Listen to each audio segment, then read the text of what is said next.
Всем привет! Во-первых, хочу всем пожелать счастливого, уже наступившего Нового года. На сей раз видео не то чтобы наоборот, оно просто все перевернуто. Но решил я начать вот с такого вида. Как можно увидеть, здесь сухари особо длинные установлены. Установлены они, конечно же, для расширения возможностей этого стола, а именно для закрепления вот таких штук. Это все уже далеко не ново, информация в принципе есть в интернете. То, что это очередная панацея, я тоже естественно не скажу. Насколько это приживется, я пока не знаю сам. И сразу пару слов о нюансах. В одном сухаре можно увидеть 4 отверстия. Эту плиту можно закрепить несколькими способами. Естественно, основные отверстия предполагаются вот эти. Но в таком случае будет смещение относительно центра. Где-то это будет плюс, где-то это будет минус. Я опять же точно не знаю. Это нужно проверять в работе. Поэтому я предусмотрел вот эти крайние малые отверстия с резьбой М8. И у меня будет возможность закреплять эти плиты также еще и по центру. Если я вот сюда сделаю спецболты. Точнее даже не сюда, сюда они не входят. А вот сюда. Основной крепеж будет болтами М10 по шестигранник. Дополнительный крепеж будет примерно вот такой. Входят винты под потай с М8 сюда неплохо. Возможно, что придется будет немножко снять, буквально где-то 0,5 мм. Но возможность будет закрепиться именно вот в двух точках. Во-первых, здесь расстояние больше. Во-вторых, стол будет по центру. Но при этом будет, конечно же, минус. Расстояние от колонны до стола ограничено.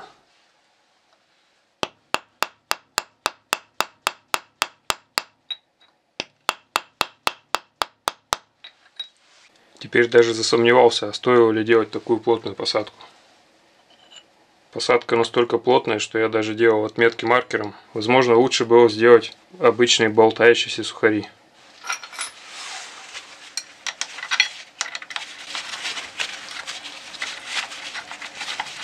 Точно так же установится и вторая плита, но, естественно, их нужно еще и откатать по индикатору, так как сверление сделано с большим запасом. Видите, оно свободно ходит. Установил стол, откатался в несколько соток. На такой длине даже 2-3 сотки это уже абсолютно не важно, по крайней мере на этом станке. В процессе установки уже понял, что буду скорее всего склоняться к крепежу именно по второму варианту, вот в этих точках, так как самый дальний крепеж у меня вообще висит в принципе в воздухе. То есть ничего хорошего из этого не выйдет. Я изначально не планировал этот стол как полную альтернативу стандартному, то есть это скорее дополнительная оснастка, нежели что-то постоянное, что может здесь стоять. Как минимум, вот здесь перекрывается смазочное отверстие для продольной подачи, здесь нужны подшипники. Но из плюсов, конечно же, можно отметить, например, вот это. В таком положении эти тиски я еще установить мог, а вот в таком крепежные места просто свисали в воздухе. Сейчас же я, в принципе, могу в рамках, причем одной плиты, спокойно установить эти тиски и смещать их даже в сторону. Немножко ход есть. Вот так все выглядит сбоку. При таком расположении плит можно выдвинуть хобот еще дальше. Сейчас расстояние от колонны до вертикального шпинделя составляет 150 мм, я это замерял. Можно увеличить до 200 в принципе. Ну, конечно же, установка таких тисков это огромный плюс. По сравнению со стандартными НГФ-овскими, они всего на 20 мм шире по губкам, но физически, как вы можете видеть, они огромные. Про них я еще вам не рассказывал, хотя, насколько помню, снимал. Что касается размеров, я говорил при распаковке, ну, на всякий случай вот так. Это у нас 180 мм по ширине и целых 540 по длине. Еще один немаловажный факт. Толщина всего 30 мм. Большинство УСП плит продаются с толщиной 60 мм. Честно говоря, я искал не совсем такие плиты в первую очередь. Но, как оказалось, в еще большем размере найти такие плиты просто нереально. Вообще существуют плиты вот такие вот огромные, но с длиной 480 мм. При длине стола НГФ в районе 450 мм, 480 здесь было бы намного удобнее. Как правило, приходится искать или еще живые, но уже почти убитые бэушные, либо вот такие с неправильным хранением. Это еще более-менее, вторая там уже похуже по виду. Уже вижу, что здесь есть какой-то сухарик, вижу консервационную смазку, то есть это все повреждения этой плиты исключительно от хранения. Вот в таком более удручающем виде вторая плита. Заводской каталожный номер. Выглядит вот так. 7081-2271. Это у нас плита размером 180 на 240. Номер 7081-2272. Это у нас плита 180 на 300. Судя по транспортной компании, весит это 18 килограмм, что уже совсем немало. Только лишь лицевую сторону умудрились вот так вот заржавить. Хотя, знаете, на ощупь ржавчина практически не ощущается. Также порадовал факт наличия хоть одного, но явно родного для этих плит сухарика. Сейчас я его выбью.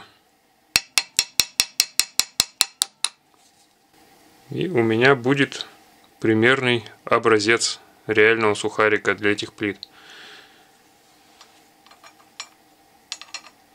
Один из основных минусов — это, конечно же, вес. Но ко второму, если считать эти плиты съемными, можно отнести необходимость их установки. Третий минус — то, что все-таки плиты две. Пока визуально и на ощупь я вообще никаких переходов не чувствую. Также к недостаткам можно отнести частичное перекрывание лимба. Но лимб продольной продачи в данном случае, конечно, можно полностью освободить, сдвинув обе панели назад. Но это не очень выгодно в плане размещения. Лимб поперечной подачи, он не то чтобы закрывается, он оттеняется. То есть создается большая тень, и заглядывать нужно вот туда вглубь. Также следует иметь в виду наличие большого числа отверстий и прорезей. То есть Т-пазы есть не только продольные, но еще и поперечные. В чем может заключаться проблема? Во-первых, будет забиваться стружка вот в эти отверстия. Желательно их чем-нибудь заглушить, ну каким-нибудь пластиком хотя бы. Но это все не так критично по сравнению с тем случаем, когда вы захотите поливать сюда СОЖ. То есть СОЖ здесь вообще держаться не будет, она будет течь где попало. Даже простейший штатный стол у нас хоть маломальский, но оборудован сливом СОЖ. Она, по крайней мере, вот за эти бордюры вливаться не должна.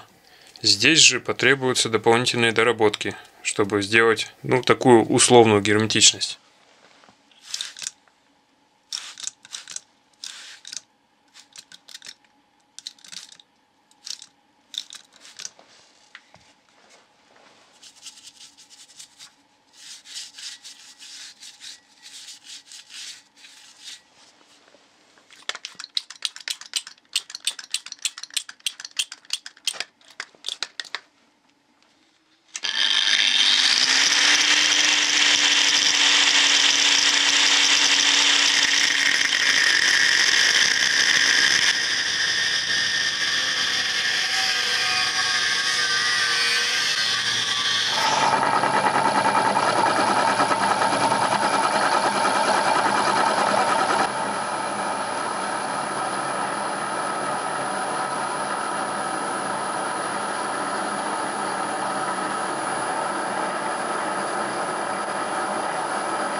Это был съем 1 миллиметра.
Использовал вот такую пластину 16 миллиметров. А после сошлифовки окалина остается где-то 15,5. Отрезаем заготовки, немножко фрезеруем, получаем вот такие, можно сказать, наполовину изделия.